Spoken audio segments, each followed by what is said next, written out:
Hey guys, what's up? It's Billy, your WildReefKeeper, and unfortunately I'm having one of those cringeworthy experiences that if you've had a reef tank for long term, in 6 years I've never suffered quite like this in a reef tank. So yesterday, if you saw my story, I had to remove about $15,000 worth of coral that didn't make it.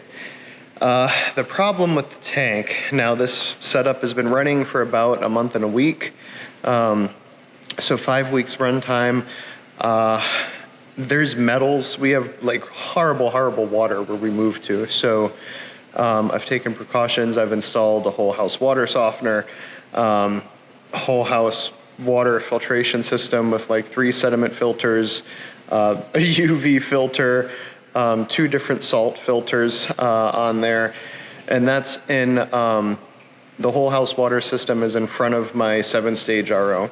So right now when I'm mixing water, the water is so bad, I'm using the bulk reef supply, 200 gallon per day, 7-stage, and it's going through anion and mixed bed resin. I hope I said the first one right. In 24 hours. So I have to replace that every 24 hours when filling. So that's how bad our water is. I'm getting high cesium, aluminum, and manganese in the tank. That's the only thing I can tell is bad. Sending out weekly ICPs, and I want to give a shout out to Reef Labs. I love Reef Labs ICP. You can get them, one of the places is Saltwater Aquarium, but reef-labs.com. I'll put a link below. Wonderful. Their turnaround time is usually 6 days or less. So I'm sending weekly because to get those levels, I can't really test for that at home.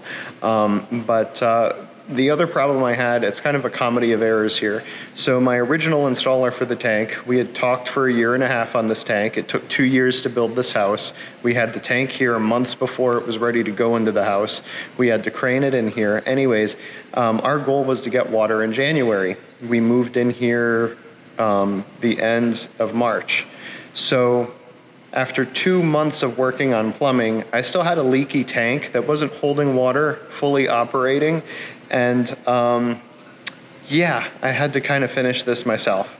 So that said, my original plan was to have water running and this tank up and running for a month to 2 months before I moved animals. I could have sidestepped a lot of the 911s that came up in the process regarding the water quality issue that I'm having. Water under the bridge, we live, we learn. Anyways, here we are. So yesterday I threw out over 50 heads of Euphyllia. It impacted the hammer coral the most. I was surprised that the torch coral and the frog spawn seemed to be more resilient than the other Euphyllia. So I'll show you what we have going on here. Today what I need to do is test for nitrates. I had to pull out all that dead coral, and my nitrates were at 50. My nitrates have never been at 50 before in my life. So I panicked yesterday. I pulled that out. I did a 200-gallon water change.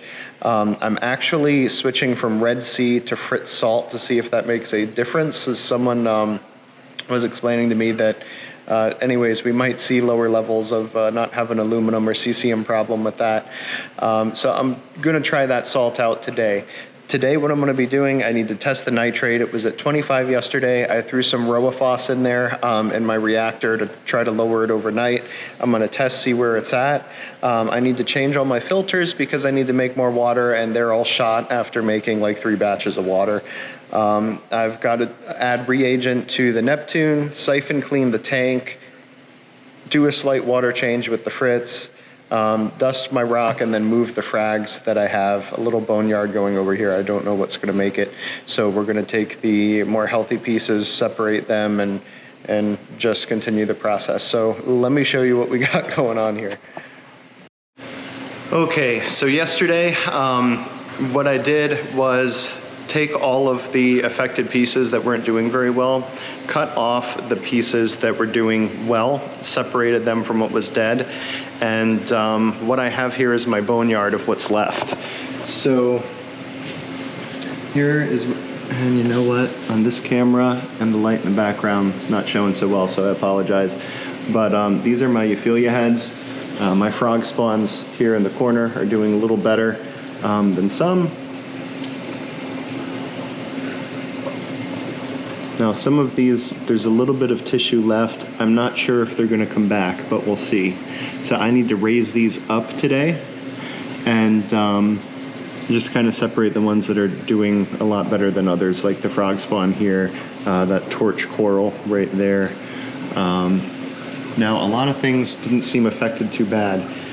It decimated my leatherbacks. That is the last little piece of one. I cut the healthy tip off, and I'm hoping it's showing some brown on it already. I'm not sure that's gonna make it. I need to move that away from the healthy mushrooms. These did make it, seemingly unaffected. This guy's looking great here. And these in front. So this guy has not opened up. I've dipped it about 3 times. There's a color on there, something's growing on it. I need to look at my dips and probably try a different dip other than Revive. These are starting to come back, the hairy mushroom corals, and that pink frog spawn has done considerably well. So something no reefer wants to go through. These guys have been pretty good. Now I dipped that UFO scolie. He's not glued down right now.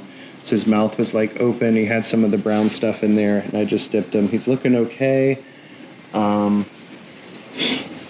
Some of these Redactus are not looking that good. Some of them look okay. So they got dipped yesterday, as well as these Gonies who are looking a little bit better. And then these Gonies have been pretty well. That one over there might get a little dip. All right, guys, so let me give you a quick tour of my new saltwater station. I've got my new Fritz salt, which I'm gonna try for the first time. Super excited for that. So right now, I have 150 gallons in the saltwater mixing vat. It's a cone bottom tank that I got at, I believe, plasticmart.com. So we've got an L2, sorry for the mess, but we've got an L2 pump here for a circulator. I can empty the tank there or get water for another purpose. Right now I've got it circulating water in the tank. And then when we're ready, we open that valve, close the circulator valve, and we push it up to the tank, which is above us here. This is my RODI holding tank. It is a 325 gallon tank, also from plasticmart.com. And there's an M2 to move the water, M2 pump there to move the water from the RODI tank to the mixing tank. The other lines there are, my RODI is upstairs in that closet, out of sight, out of mind, bad deal. So I'm looking at that all the time. I can see when I need to replace resins or filters. That's the reason why I put that up there. The other thing I have, which isn't hooked up, is the auto top off yet. I just have to program it into the Neptune. But this is my saltwater mixing station. I'm going to try out this RPM salt. So I'm super excited. I've got 150 gallons here.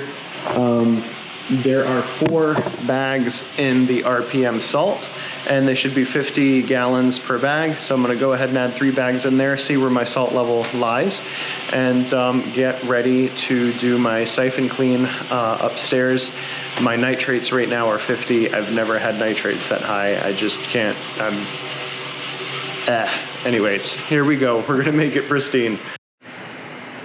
Okay, so I've got my water mixed downstairs. I've got 150 gallons ready. So I'm gonna get ready to siphon clean here. While I was waiting for the water to mix, I had a little side project.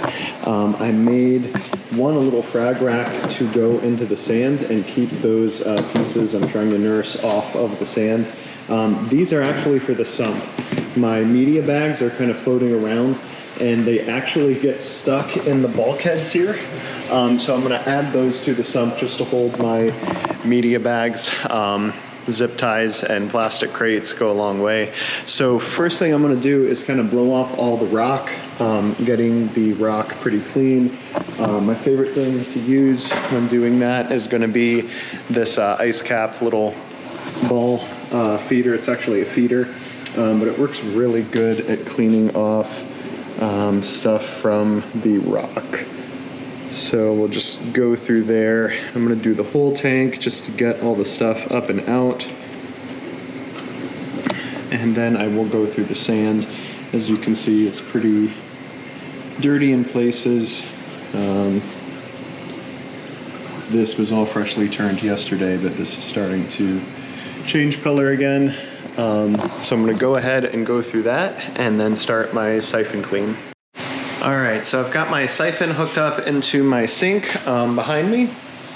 And so I've got 150 gallons of water. One thing I didn't touch on, how do you know when to stop? Because I'm definitely not going to need to siphon out 150 gallons of water to clean the sand.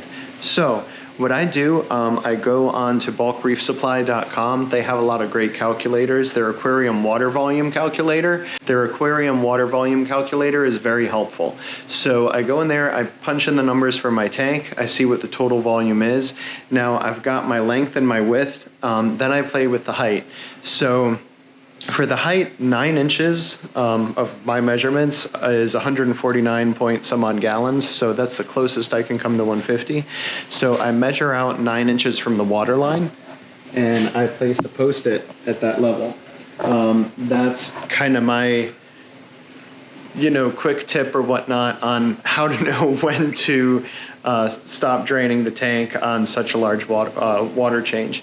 Now, I was really used to my 120 gallon tank and I can kind of eyeball how much was in it. This is a whole different animal for me and I've only had it for a month. So to be pretty accurate, that's what I came up with as a cheat to kind of make sure I don't run into an issue there, especially if I'm low on RODI. Like I would love to have done a 200 gallon water change today, but I want to leave 50, 60 gallons of RODI down there just in case I need it. I mean, I can produce 100, 200 gallons a day when things are good, but I don't like to run myself out of water. Now I'm rambling.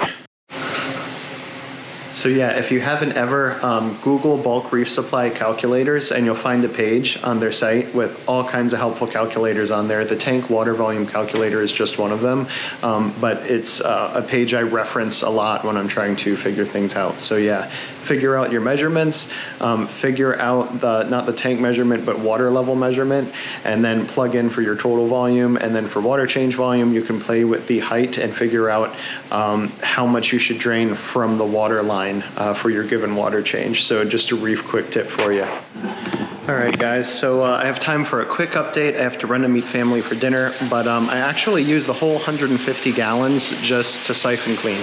So we're starting to fill now. The sand is looking good here. Say hi to my baby girl. She is 17 this month.